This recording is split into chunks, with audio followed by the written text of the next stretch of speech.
Hello there everyone, I am your host, the Seaman, and I welcome you all to my video on Godzilla vs. Megalon. Be sure to like, comment, subscribe, and hit that bell. Godzilla vs. Megalon was released in 1973 and was directed by Jun Fukuda. It is a film about a guy in a rubber suit fighting other guys in rubber suits, and there's a human story as well, like many other Godzilla films. This film reflects on the social circumstances of its time, serving as a critique on the ideas of society in regards to certain issues, just like King Kong vs. Godzilla, Mothra vs. Godzilla, Godzilla's Revenge, and Godzilla vs. Hedorah. Like those other films, Godzilla vs. Megalon sheds some much-needed light on the uncomfortable truth about certain aspects of Japanese society. But whereas those other films talked about environmentalism, the dangers of nuclear power, pollution, the lack of proper parenting, or the entertainment industry, Godzilla vs. Megalon goes deeper into the annals of the Japanese social anxieties at the time regarding the state of homosexuality and the fears of gay fisting resulting in anal prolapsing. So yeah, it's no coincidence that Megalon has drills for hands, but we'll elaborate on that later. It's also worth noting that Godzilla vs. Megalon was also inspired by the 70s Japanese gay wars. I prove this by pointing to how it's no mere coincidence that the film's climax takes place in a field, since it is meant to be a parallel to the bloody battle in Hokkaido in the spring of 1972. Where the fields ran red with the blood of tens of thousands of gay Japanese men during the civil conflict. The battle was so terrible and nipple-tingling that the emperor at the time, Hirohito, delivered his iconic speech known as the Hokkaido Address to honor those who gave their lives during the battle. The speech moved the whole nation of Japan, and anti-war protests began to arise, not just there, but in the US as well. The gay wars would go on to end in January 16th, 1973, and so Godzilla vs. Megalon was made to honor the seemingly countless lives of gay men that were lost throughout the conflict in a fight to determine the way of the Japanese homosexual experience going forward. Now, to move away from real life, because all movies are fiction, let's dive a bit deeper here and discuss the characters. Jet Jaguar is a compelling allegory of the struggle that persists in pursuit of identity, despite the fact that he's Ultron but without James Spader. He has two dads and an adopted brother, who all welcome the new member of the family with open arms and acceptance of his identity. This reminds me of what famous YouTube critic Antoine Granola used to say after seeing Godzilla kill Bryan Cranston's wife back in 2014. I agree with Mahler's points here, but it's the optics in how he expresses those points that I have a problem with, in my opinion. But with that said, Jet Jaguar represents the film's thematics on transitioning. He starts out being conceived by his fathers, only to be officially born or activated into the world by the Cetopians, to be used as their tool to trick Megalon into joining Lolcal Live. This is all a ruse to get Megalon to talk about how his mother twitted his tipples after he faked his cancer diagnosis. However, once Jet Jaguar's real fathers get him words of endearment, the robot begins his transition into heroism and gets his new boyfriend Godzilla to help him save the day. Much like someone transitioning from a boy into a girl, J.J. Abrams transitions from a tool for evil to a force for good. He could also be seen as a representation of the adopted son experience in the beacon for a bright future. Jet Jaguar, due to being raised by the two good gay men in the film, carries the knowledge that not all gay men seek to ruin the anuses of heterosexual Japanese men. This clearly shows how Godzilla vs. Megalon was far ahead of its time, as it roots for gay marriage and adoption, thus cementing itself as the most progressive entry in the Godzilla franchise to date for its deep messaging. To hammer this point further, like MC Hammer, Goro and Hiroshi, the two scientists, represent the good side of the homosexual male experience. They keep to themselves as a couple, along with their two unique sons, and the Japanese tolerate them, but only because their monogamous relationship makes your average Japanese man in the 70s feel non-threatened. Oh, and Godzilla fits into here somehow, or at least That's what one may say if they were ignorant.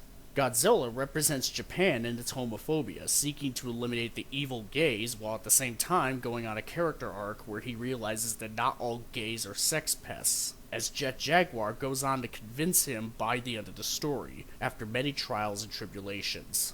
The film still remains faithful to the character of Godzilla despite him only appearing more prominently, more featuredly, by the third half of the story. Because Fukuda understands the character of Godzilla, while Shusuke Kaneko doesn't. What do I mean by this? Well, my dear lovers, I mean viewers, to understand what I mean, I would wish to refer you to this famous quote. Godzilla in GMK and Heisei Gamera are equivalents to Snyderverse Superman and Bayverse Optimus Prime in terms of faithfulness to the spirit of their respective characters and legacies. Gandhi, 2005. Now onto the villain's side. We have the Seamantopians who command Megalon to do their bidding, which involves him going all the way from South America to China in his cocoon form. They later on get a phone call from a species that are so unlike us that they are basically an alien race. The Peruvians. About how they'll lend the Sea King some money to get a mortgage on their car insurance by switching to Geico. Oh, well, that, and they'll also send Gigan to help the Seamen in their quest for world domination. Let me just say, first off, I don't think I've ever found mustaches scary in my life. The Seamen represent the horrors of promiscuity, communism, and orgies. The toga speaks for itself. And to anyone who thinks that this movie needs to be remade due to how culturally inappropriate it may be to have toga-wearing KKK members dancing around in one scene, I'd like to refer you to a quote from Greek philosopher Matthias Confucius. I don't know how good the original King Kong is, but I can already tell you that it's a classic, and it's pointless for Peter Jackson to remake it. To put it simply, in baby talk, Godzilla vs. Megalon is a perfect film, no remake or alcohol required. At this point, within the same junction as others, helps in laying out why that's the case. And in regards to the evil gays, they attacked Japan because they weren't allowed to look at women. The bromance between these two is a pure joy to watch because their bond is as strong as Frodo and Sam's in The Lord of the Rings, to where it's a crime that they never end up being a couple by the end of the story. They represent the dark side of homosexuality, the evil side. Gigan is overtly flamboyant and sassy, and his homosexuality can be seen coming out of a closet from a mile away. Heterosexual Japanese men feel that their butts are threatened when they are in Gigan's presence, thus they fear and avoid his type of big gay. And to fit in theme with the horrors of communism, take note of Gigan's sickle-like hooks for hands that are akin to the sickle on the flag for Soviet Russia. On the other side of the proverbial coin, we have Megalon, who can be described as the silent threat gay. He represents the type of evil gay that isn't as easily identifiable. Thus, the common heterosexual Japanese man experiences the anxiety of an unknown but looming threat. Considering that Megalon lives underground, him rising from it is akin to his coming out of the closet, and that terrifies the common heterosexual Japanese man. Megalon also has drills for hands, which represent the perceived consequence of failing to notice the evil gay resulting in anal prolapsing, via gay fisting. It all lines up really well from a narrative standpoint because, according to a survey ran by famous Swiss surveyor Trust Me Bruh, from the same year of this film's release, 4 months before the film itself began production, anal prolapsing via gay fisting was the second biggest fear of men in Japan, only outmatched by the possibility of cat girls not being successfully developed by the government, which, by the way, has never really went away and tops the charts to this day. While Megalon can't wield a hammer, for he has no hands to hold one, he is still the hammer of the Seamantopians' might. And when him and Gigan meet to bully Jet Jaguar off of Facebook, they form the Kaiju Communist Party. It's also worth noting that, in contrast to Goro and Hiroshi's monogamous gay relationship, Megalon and Gigan are not monogamous, since they indulge in gay fisting and other sexual deviations, as well as due to the fact that Gigan previously indulged in fornications with King Ghidorah back in the prior film, Godzilla vs. Gigan. However, it is the lack of monogamy that results in the villain's defeat, for their judgment was tragically clouded by communist degeneracy. Now, there are those of you out there who would criticize the plot, and yes, there's a lot of elements which are kinda half-baked, but then I watch as Megalon spanks his booty at a bonfire and I realize I don't care. Seriously, this is one of the coolest things to ever be put in a kaiju film. I clap every time I see it, for it broke new ground. And if you can't get any enjoyment out of it, then you have boring tastes and I don't want to be friends with you. In the words of John Quincy Adams, sorry, it's not a Marvel movie, fucker. And if you think I'm being too harsh to you here, that's fine.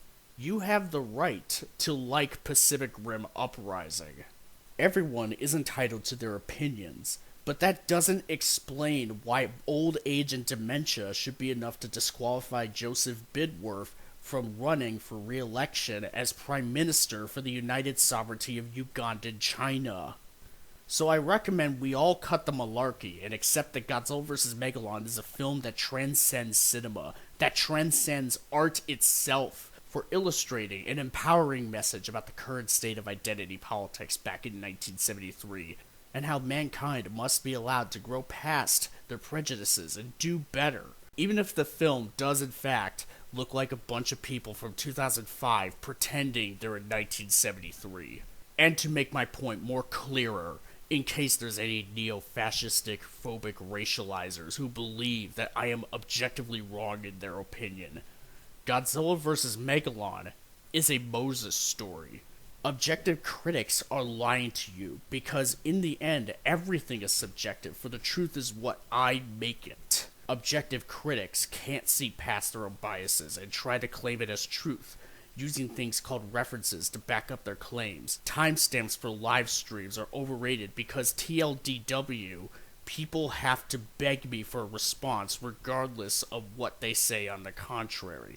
Now, many of you may not be certain of what I was going for there, but that was an indirect quote from 17th century French trans rights activist Antoinette Grenada himself. To wrap this all back around to Godzuki vs. Megalopolis, I haven't stopped thinking about it. And to those who still hate it, even after my best efforts to convince you otherwise, I wish that you could see what I see, because it's pretty great. It's a film that transports us into a world where giant monsters exist, where cities get destroyed but nobody dies, where adults can feel like kids again but mainly must accept that it's not for them anymore, and that it's time to let the children play. Long live Jet McJagger. And then Godzilla does a tail slide. Thank you all very much for watching this celestially epic video of mine on the LGBT politics in Godzilla vs. Megalon. Be sure to follow me here and get yourself a monthly subscription on Dollar Shave Club. It's free. And don't forget to tell them that I sent you. Once again, thank you for watching, and if you like this video, you can click right here and get stuckmanized.